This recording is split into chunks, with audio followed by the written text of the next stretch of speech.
The world can be a scary place right now. There's a lot going on that uh, can give us lots of reasons to want to hunker down and pull the covers over our head and wring our hands. And um, yeah, it's just a scary place right now. Now, I'm not saying that we don't have reason on a human level to be scared, but the thing that we want to be mindful about is to not let it freeze us. I was actually, so by the way, my name is Felicia Cersei, your Dream Life Activator. It is my joy to be your partner in believing.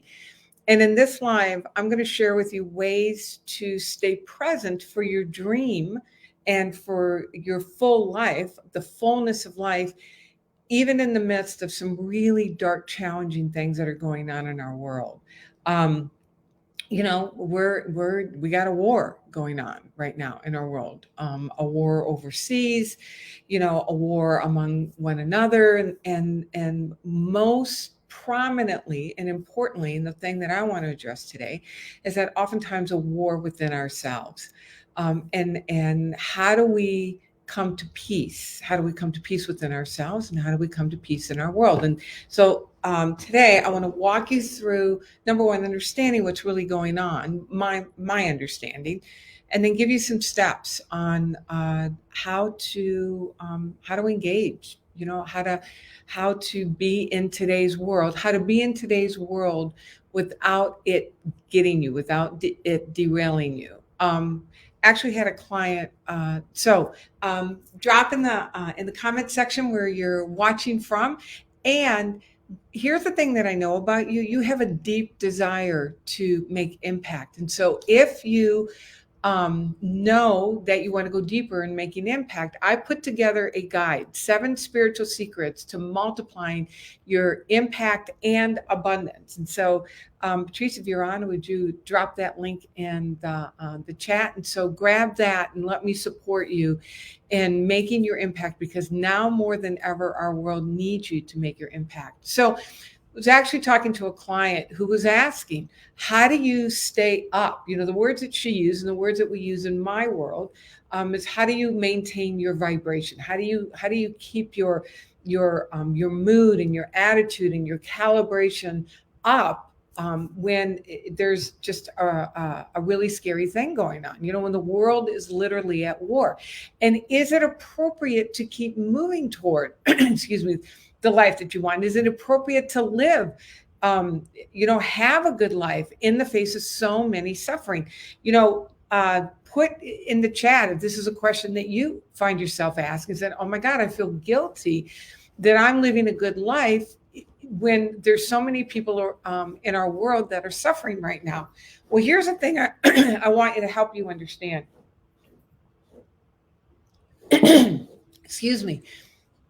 Here's my sense of what's going on. As it is in the macro, it is in the micro, and as it is in the micro, it is in the macro. And so what's happening in our world is a reflection of what happens within us. And what happens within us has to happen in the world at large. Anytime there is a spurt of growth, so let's talk about it individually. Anytime there is a spurt of growth, there is a part of us that is so entrenched in how things currently are that it starts fighting literally for its life. That habit, that status quo, in the words that Bob Proctor used often, that paradigm is so entrenched that it wakes up. It hears that you're making, it can feel when you're making moves and you're doing things differently and you're growing and you're expanding. And it notices, excuse me, and it pops its head up and it starts fighting. And the closer you get to really making that no return shift, and that's what a true transformation is. And one of the things that I help you understand is that there's a difference between working with universal law to manifest things, and then you have the things, but you're still the same person, and true transformation. And if you listen to my lives at all, then you realize that, I'll say over and over and over that the purpose of your dream is not to get and achieve, but it's to transform you. Now, that's warm and fuzzy when we're in a container like this, but when you're in the midst of it and you're right there on the edge where it's a no return, that you can never go back to who you were before. I mean, think of the whole analogy of the caterpillar and the butterfly, that there's a point when the caterpillar so breaks down that it's at a point of no return, that the only thing it can do is then evolve into the butterfly. But what very few people understand is that when it's in that cocoon, it dissolves into an unrecognizable goop. It's an unrecognizable goop. And when it begins its process, there are cells that are in the caterpillar's immune system that actually fight the imaginal cells that start activating with the butterfly. Now, at some point, those imaginal cells of the butterfly takes over the caterpillar and dissolves it into a goop, and then it rebuilds. We as humans resist that breakdown. We resist that turning into the goop.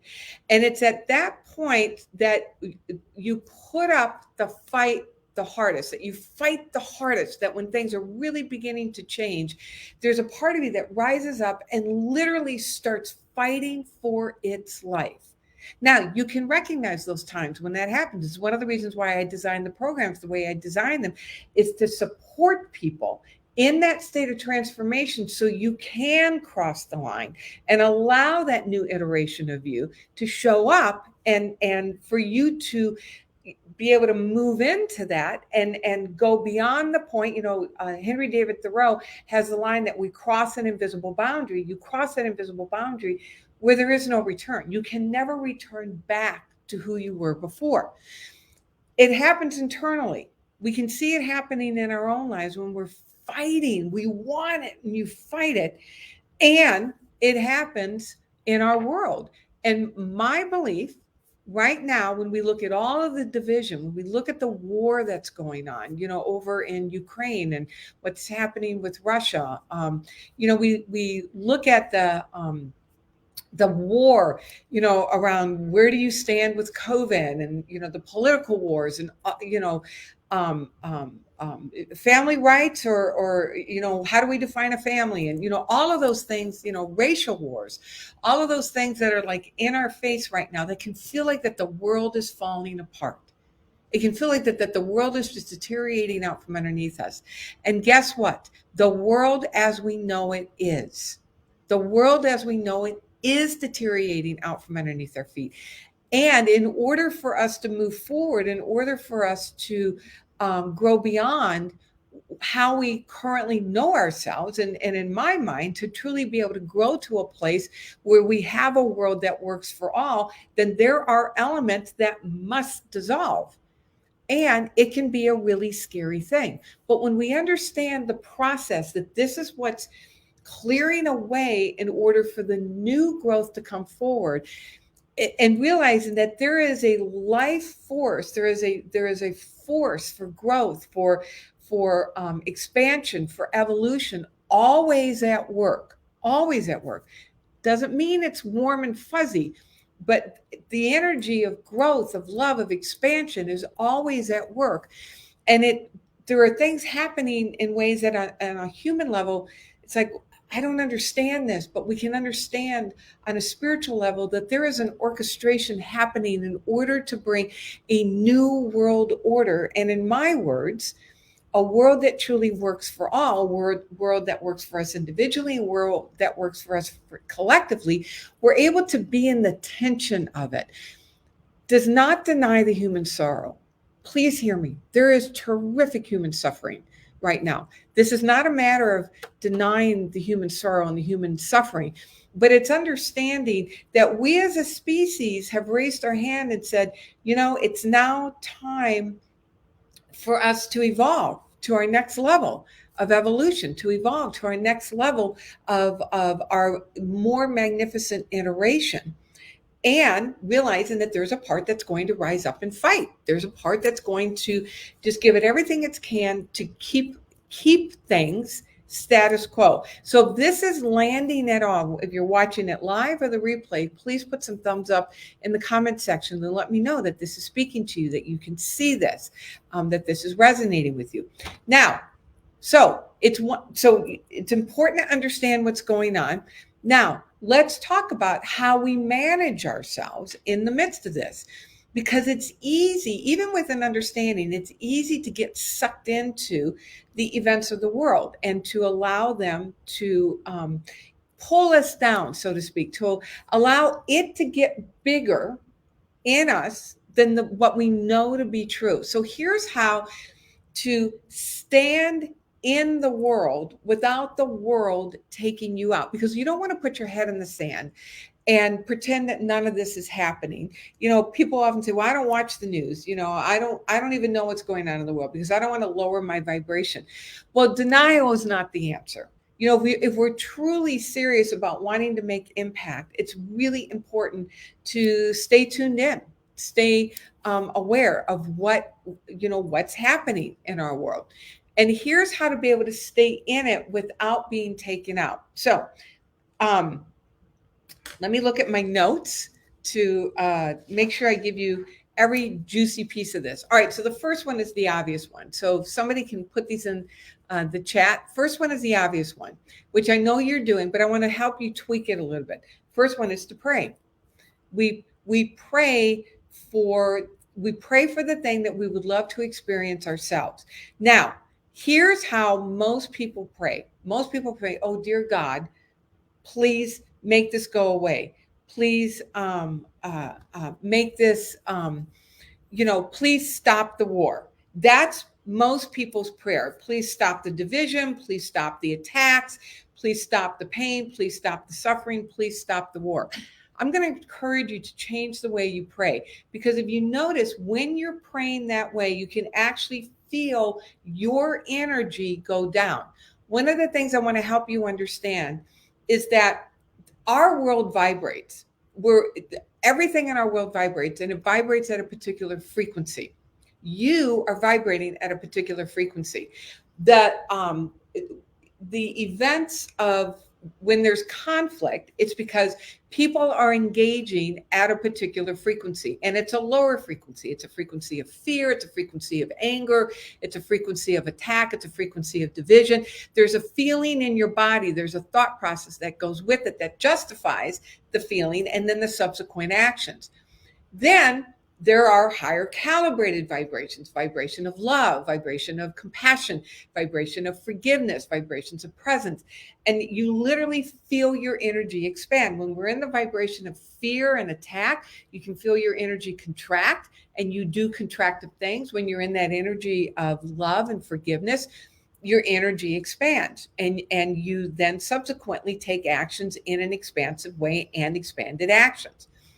At any given moment, you have a choice. Everybody, every single person on the planet has a choice about where they're going to hang out in terms of frequency. And when we are seduced to get sucked into the events of the world, I'm not saying to ignore the events, but when you get sucked into, oh my God, ain't it awful? Now you're bringing your energy down to the common base.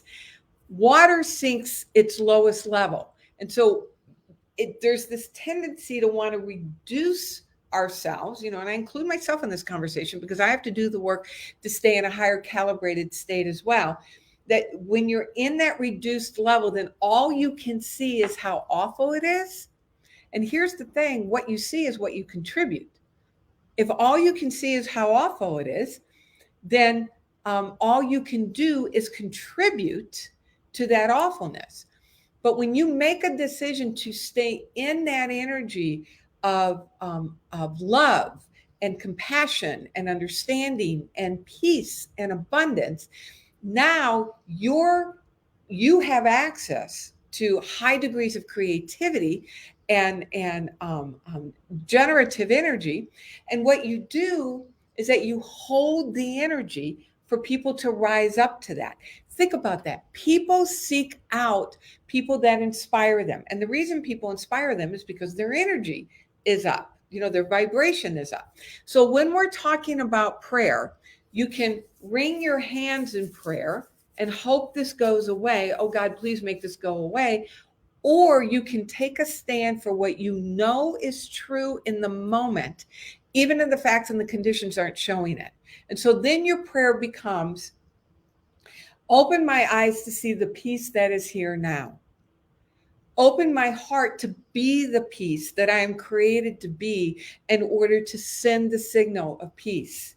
Open the hearts of the leaders of the countries that are involved, for them to be present for the goodness in one another. And so you're taking a stand. It's called affirmative prayer, but it's more than an affirmation. It's taking a stand for deep down. You may not feel it on the surface, but deep down, what you know to be true. And so you are literally holding state. You are holding the state through prayer for what you want to see in the world. So that's the first thing that we can do, is pray from a state of being that it's done, that peace is here. You be peace as you confirm and see and be peace in our world. All right, so that's number one. Number two, you be that. Gandhi once said to be the change that you want. So, what we want right now is peace. What we want is love. What we want is expansion. And so, ask yourself, where in my world, where in my life is this situation asking me to show up more at peace? So then it becomes a matter of being individually vigilant around, where am I judging? Where am I judging myself, and where am I judging others? Where am I attacking? Where am I attacking myself, and where am I attacking my others? Where am I pushing people away, creating division, separating myself? Now, this is, how do I want to say this? It may feel like, oh my God, what good is that going to do? Well, here's the thing. We will not have a world at peace if we can't be at peace in ourselves first. And so the first, we pray, we be that, and then you be it in your world. You be love to yourself, you be love to others, you offer compassion, and you look for those subtle places where judgment and division, and making other people wrong, blaming, come in, and we become rigorously committed to staying present for that in ourselves and transforming it in ourselves.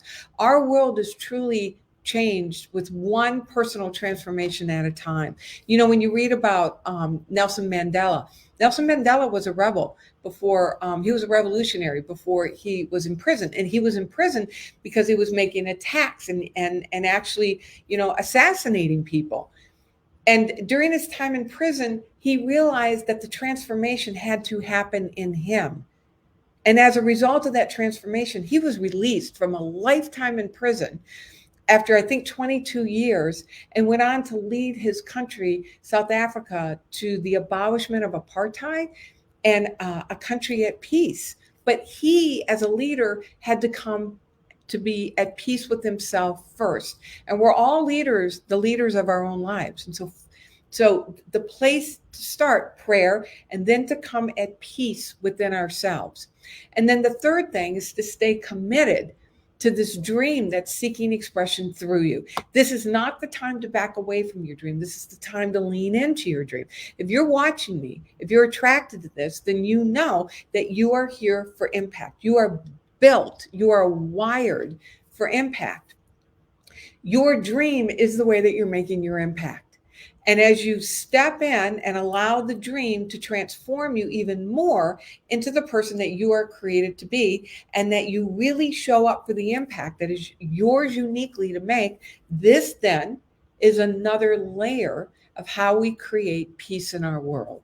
So understand that we are right on the edge of an evolutionary leap. And there are elements in our world that are holding on for dear life. As it happens internally, it happens externally. Understand that at any given moment, we make a choice about where we're putting our focus, which then determines literally our energetic signature that we're now projecting out into our world. And so we want to make a commitment to stay at a high calibrated state of being. We want to generate that high calibrated state of being. We do that through prayer, by taking a stand for what we know is possible. We do that by being the peace that we long to see in our world, and look to see where those places that we are at war with ourselves and those people immediately in our world, and to be that peace in ourselves and with one another. And then we stay focused on our dream. So those are this is a way that we can be in a world that's at war, to stay present in it and actually contribute to peace without it taking us out. So if you want more on how to make your impact, go to FeliciaCersey.com/impact secrets, my 7 spiritual secrets for the way that you can bring your impact to our world, which is we're so needed right now. And drop, the things that really landed for you in the comments section. All right, know how much I deeply love and appreciate you. You are amazing, absolutely amazing. I'm deeply grateful for you. My name is Felicia Cersey. It is my joy to be your partner in believing. Mwah. God bless.